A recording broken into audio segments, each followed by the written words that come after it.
Selon certaines sources, ce centre de formation à Poltava était utilisé pour former des ingénieurs et des officiers qui devaient travailler avec cet avion. Cependant, selon des publications de volontaires suédois, les ingénieurs qui formaient les spécialistes ukrainiens seraient également restés sous les décombres à la suite de la frappe sur ce centre.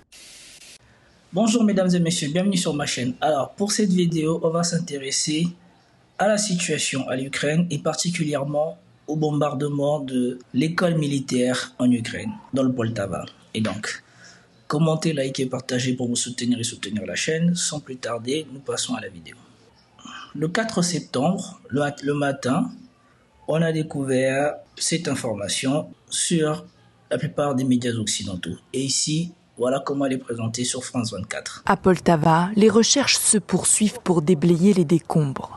Cet institut militaire, qui se trouve à un peu plus d'une centaine de kilomètres de la frontière avec la Russie, a été frappé selon Kiev par 2 missiles balistiques russes.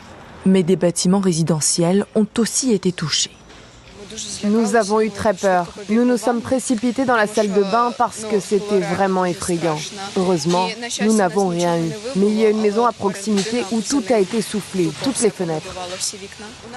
Au lendemain de la frappe, le bilan est extrêmement lourd. Des dizaines de personnes tuées, des membres de l'école militaire, mais aussi des civils et près de 300 blessés, conduits pour la plupart dans cet hôpital. Il y a des brûlures, des blessures dues aux explosions de mines, des fractures et une combinaison de blessures. Il y a également des fragments d'éclats d'obus. Face à cette attaque, le président ukrainien demande une nouvelle fois à ses alliés l'autorisation d'utiliser leurs armes à longue portée pour frapper le sol russe. Nous demandons instamment à tous ceux qui ont le pouvoir de mettre fin à cette terreur. Les systèmes de défense antiaérienne et les missiles sont nécessaires en Ukraine et pas dans un entrepôt. C'est maintenant et non plus tard qu'il faut lancer des frappes à longue portée capables de nous défendre contre le terrorisme russe. Plusieurs pays occidentaux, dont les États-Unis, refusent jusqu'à présent de donner leur feu vert à des bombardements au-delà des régions frontalières par crainte d'une escalade avec Moscou. En résumé, voilà l'info comme elle nous est présentée sur France 24. Les Russes ont frappé une école militaire dans le Poltava, 51 morts après près, où on comptait en ce moment-là au moins 51 morts et 300 blessés. Et maintenant, voici la même information présentée par LCI. Et sur LCI, c'était le soir même, je crois. Puisque sur France 24, c'était le 4 septembre. Ici, c'est le 3 septembre. Écoutons. Et on revient sur cette terrible information qui nous est parvenue il y a quelques instants. Cette frappe, c'était ce matin à Poltava. Nous sommes dans l'ouest de Kharkiv, dans l'Ukraine. Vous allez voir une carte dans un instant, mais d'abord ces images. Il s'agirait d'un institut de communication, une sorte d'université militaire qui aurait été touchée par 2 missiles tirés par les Russes, 2 missiles balistiques. Notez que le bilan est terrible et qu'un hôpital se trouvant à proximité a été également touché. Dans quelques instants, on sera avec Alexei Goncharenko, député ukrainien. Mais avant, je voudrais que l'on écoute ou qu'on réécoute le président Volodymyr Zelensky qui s'est très rapidement exprimé sur ce qui s'est passé. J'ai reçu des rapports préliminaires sur l'attaque russe contre Poltava. Selon les informations dont nous disposons actuellement, il s'agit de 2 missiles balistiques. Ils ont touché le territoire d'un établissement d'enseignement et un hôpital voisin. L'un des bâtiments de l'Institut des communications a été partiellement détruit. Des personnes ont été piégées sous les décombres. Beaucoup ont été secourus, mais plus de 180 personnes ont été blessées. Malheureusement, de nombreuses personnes sont décédées. À l'heure actuelle, 41 personnes ont été déclarées mortes. Mes condoléances à toutes les familles et à tous les amis. Ici, vous venez de voir l'évolution de l'information, comment ça se passe. Voilà comment on modifie l'information continue. Souvenez-vous, c'était à peu près la même chose qui avait été fait lors de l'incursion à Kursk. Lors de l'incursion à Kursk, la première intervention de la dame qui était intervenu sur France 24 pour parler de l'incursion n'avait pas tout à fait les mêmes paroles 5 heures plus tard dans la matinée. Et ici, vous avez quand l'information est tombée brute, il y a plus d'informations dans ce qui est délivré ici en 1 minute 42 que dans l'édito de France 24 qu'on a vu qui date de quelques heures après. Vous voyez qu'ici, dans la séquence, ils ont présenté l'information de manière un peu plus précise. Il s'agirait d'un institut ou d'une université militaire qui a été frappé. Il y avait en ce moment-là au moins 41 morts, ce qui passera à 51 morts sur France 24 et plusieurs centaines de blessés. De l'autre côté, on va dire plus de 300 blessés.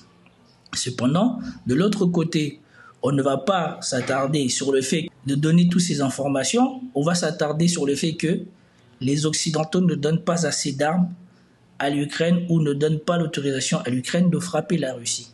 Donc la ligne éditoriale est choisie exprès pour montrer que si l'Ukraine est en difficulté, ce n'est pas de leur faute, c'est parce qu'on ne leur fournit pas assez de moyens pour se défendre. Nous demandons instamment à tous ceux qui ont le pouvoir de mettre fin à cette terreur. Les systèmes de défense antiaérienne et les missiles sont nécessaires en Ukraine et pas dans un entrepôt. C'est maintenant et non plus tard qu'il faut lancer des frappes à longue portée capables de nous défendre contre le terrorisme russe. Plusieurs pays occidentaux, dont les États-Unis, refusent jusqu'à présent de donner leur feu vert à des bombardements au-delà des régions frontalières par crainte d'une escalade avec Moscou.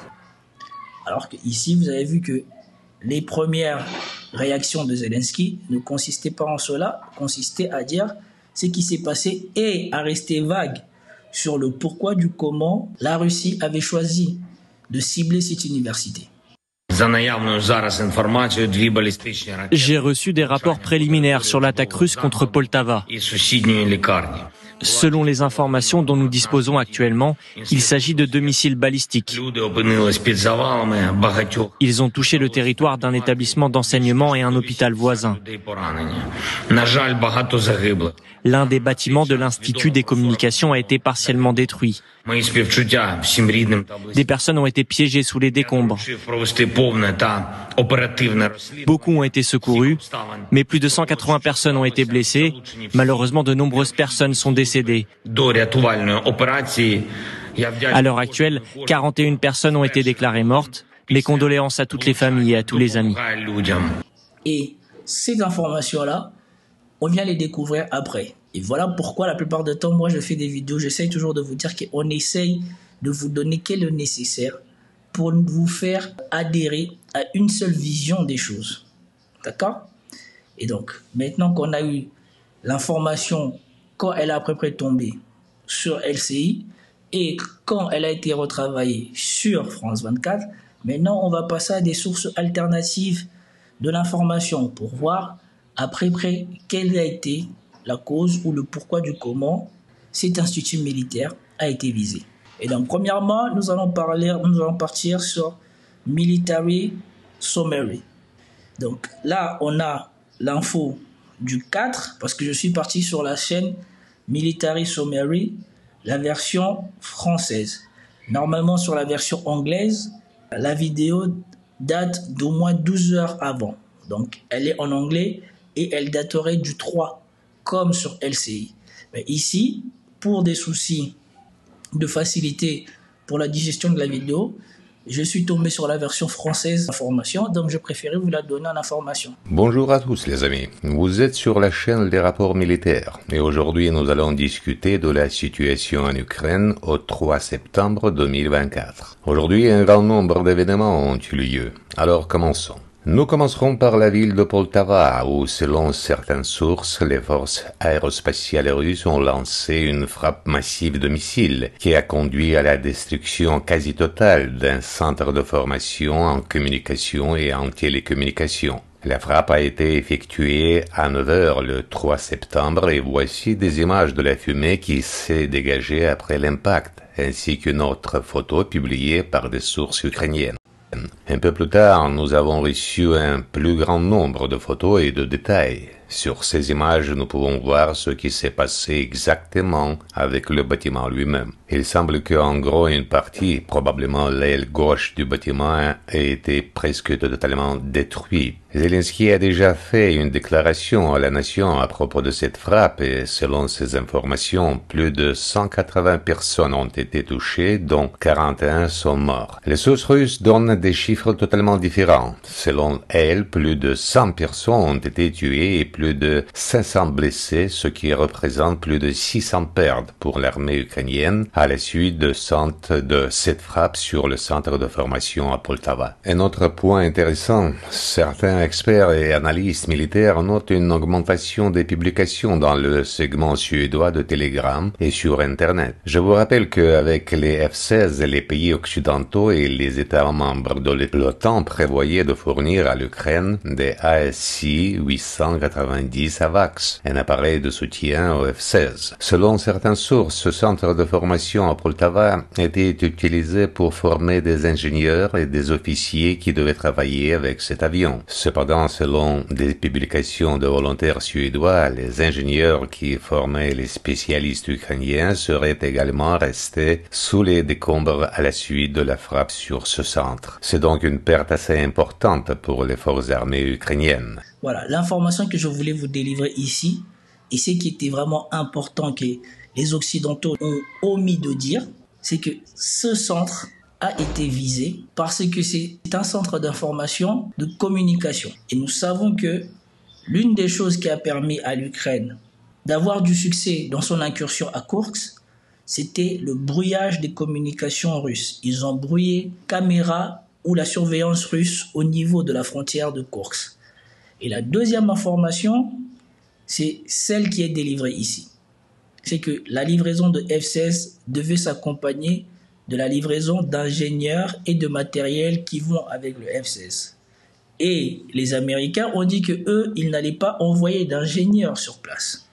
Et ici, on vous dit que depuis qu'il y a eu cette frappe, au niveau des publications en Suède, il se murmure qu'il y avait des Suédois qui étaient venus en Ukraine pour former les Ukrainiens pour l'utilisation de cet avion, soi-disant, qui devait accompagner le F-16, et que les Suédois, je crois, allaient donner, mais aussi les ingénieurs pour la maintenance des F-16. Et sur Internet. Je vous rappelle qu'avec les F-16, les pays occidentaux et les États membres de l'OTAN prévoyaient de fournir à l'Ukraine des ASI-890 AVAX, un appareil de soutien au F-16. Selon certaines sources, ce centre de formation à Poltava était utilisé pour former des ingénieurs et des officiers qui devaient travailler avec cet avion. Cependant, selon des publications de volontaires suédois, les ingénieurs qui formaient les spécialistes ukrainiens seraient également restés sous les décombres à la suite de la frappe sur ce centre. Ça, c'était le point clé qui expliquait pourquoi, pendant 2 ans de guerre, la Russie n'avait pas rasé cet institut militaire. Et donc, du jour au lendemain, la Russie ne pouvait pas juste se lever comme ça et se dire, voilà, il y a un institut militaire qu'on n'a pas rasé depuis 2 ans, on va la raser aujourd'hui. Parce que, comme vous le constatez, ou comme on l'a constaté sur les cartes, Poltava n'est pas très loin de Pokrovsk.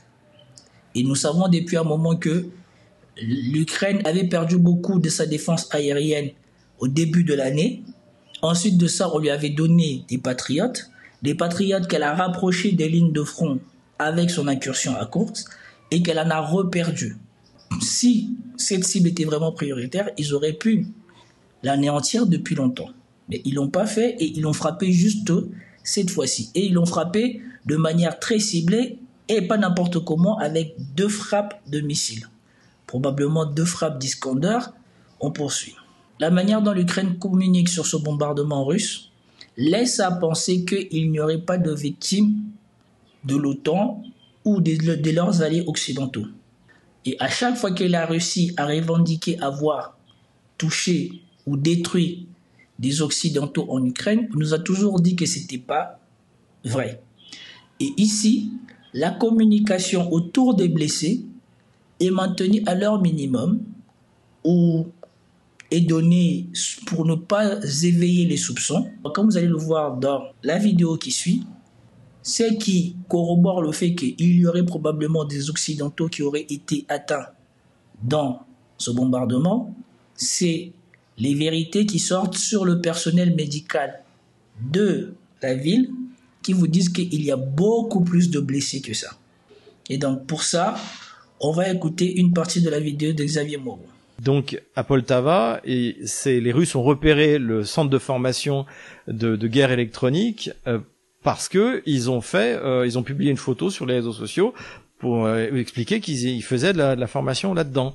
Grâce à ce que vient de dire Xavier Moreau, on comprend le pourquoi et le comment cette cible a été repérée et traitée. Le pourquoi, c'est parce que c'est un centre de guerre électronique.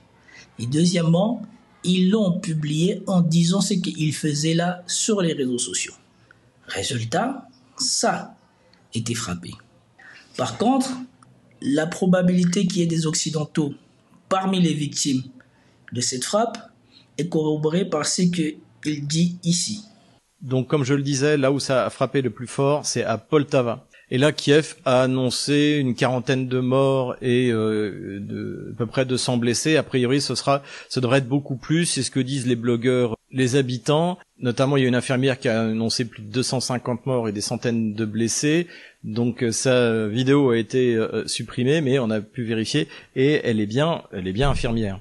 Ensuite, il y a un blogueur local de Poltava qui lui a annoncé jusqu'à 720 morts. Donc les bâtiments qui a été détruits devait pouvoir accueillir jusqu'à 1600 personnes. Donc c'est quelque chose qui est possible. Je pourrais laisser toute la séquence, mais si vous voulez toute la séquence, je vous donne la référence. C'est le bulletin numéro 202 de Stratpol sur Odyssée. Elle date du 6 septembre 2024. Vous pouvez aller voir la vidéo. Et c'est dans la dernière partie sur la carte militaire. Moi, ce qui m'intéressait et pourquoi je voulais que nous voyions cette information ensemble, c'est pour la partie où on vous parle de formateurs.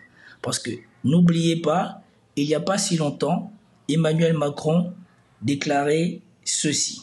Il n'y a pas de consensus aujourd'hui pour envoyer de manière officielle, assumée et endossée des troupes au sol, mais en dynamique, rien ne doit être exclu. Nous ferons tout ce qu'il faut pour que la Russie ne puisse pas gagner cette guerre. Un signal fort à destination de Vladimir Poutine. Grande-Bretagne, Espagne, Pologne, Allemagne, Slovaquie. De nombreux pays européens se sont empressés de manifester leur réticence. Il n'y aura aucune troupe au sol, aucun soldat envoyé ni par les États européens, ni par les États de l'OTAN sur le sol ukrainien.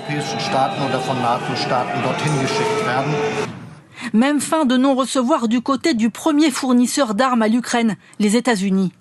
Le président Biden a été clair sur le fait que les États-Unis n'enverront pas de soldats combattre en Ukraine. À cette déclaration d'Emmanuel Macron, on avait eu un journaliste de BFM TV qui était sur place et qui avait récolté la réaction de Piotr Tolstoï. Et cette réaction, c'était celle-ci. On va tuer tous les soldats français qui vont venir au sol ukrainien. Tous.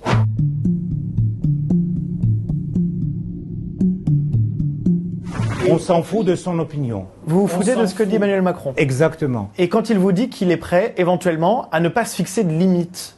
On s'en fout de ses limites. On s'en fout de Macron, de ce qu'il dit Macron. On s'en fout de limites de Macron. Et on va tuer... La France reste une puissance nucléaire. Vous l'avez en tête. Tout à fait, avec 200 missiles. Et donc, on va tuer tous les soldats français qui vont venir au sol ukrainien. Tous. Parce qu'aujourd'hui, il y en a... Durant le conflit en Ukraine, 13 000 mercenaires, dont 367 Français et dont 147 ont déjà tué. Donc il y en a 147 citoyens de la France qui ont été tués en Ukraine. Et on va tuer tout le monde. Vous inquiétez pas. Quand j'ai appris l'autre partie de l'information sur le fait que dans cette frappe à Poltava, il n'y avait pas que les Ukrainiens, qu'il y aurait du personnel suédois venu là pour former les Ukrainiens, parce que je vous rappelle que comme on a vu ici, même si la plupart de tous ces gens qui ont désavoué publiquement Emmanuel Macron envoient des gens en Ukraine, ils n'ont pas voulu prendre le risque de le faire de manière officielle. Comme Emmanuel Macron voulait passer d'un envoi d'aide militaire officieuse à officielle. Et imaginez-vous maintenant si les Français auraient envoyé des troupes de manière officielle et que la Russie, comme il vient de le démontrer là, aurait frappé comme elle a frappé là. Qu'aurait dit Emmanuel Macron? Quelle aurait été la position de la France? Serions-nous maintenant rentrés en guerre contre la Russie? Et donc, tout ceci pour vous montrer la dangerosité et la bêtise d'Emmanuel Macron. Il s'était précipité à parler et la plupart des journalistes français avaient loué son courage. La plupart de toute cette bourgeoisie qui ne trouve aucune remise en cause aux bêtises que dit Emmanuel Macron avait loué soi-disant son courage ou son je ne sais pas quoi. Maintenant que la Russie frappe dans toute l'Ukraine, quel aurait été le sort de ces soi-disant soldats français qui seraient venus là pour aider l'Ukraine? Serions-nous sur le point de rentrer en guerre avec la Russie? La première pensée que j'ai eue, c'est de mettre en perspective cette information avec cette fois où Emmanuel Macron parlait d'envoyer des troupes au sol, qui, quand il avait été désavoué, avait dit oui, mais nous ne sommes pas obligés d'envoyer des soldats, nous pouvons envoyer des formateurs pour permettre aux Ukrainiens d'être formés et d'aller plus au combat. Voilà pourquoi je tenais à revenir sur cette information et à la développer, à la partager avec vous. Dites-moi qu'est-ce que vous en pensez, vous. Pensez-vous que, comme veulent le faire croire les Occidentaux, dans cette frappe, il n'y a eu que des Ukrainiens qui sont morts? Ou pensez-vous, comme la partie des informations alternatives, que dans cette frappe, il n'y a pas que des Ukrainiens qui sont morts et qu'il y a probablement des Occidentaux qui sont morts dedans? Et s'il y a des Occidentaux qui sont morts dedans, si jamais ils étaient partis là de manière officielle, quelle devait être ou quelle doit être la réaction officielle de leur pays? C'était tout pour cette vidéo. Si vous avez apprécié, commentez, likez, partagez et je vous dis à plus tard. Peace out.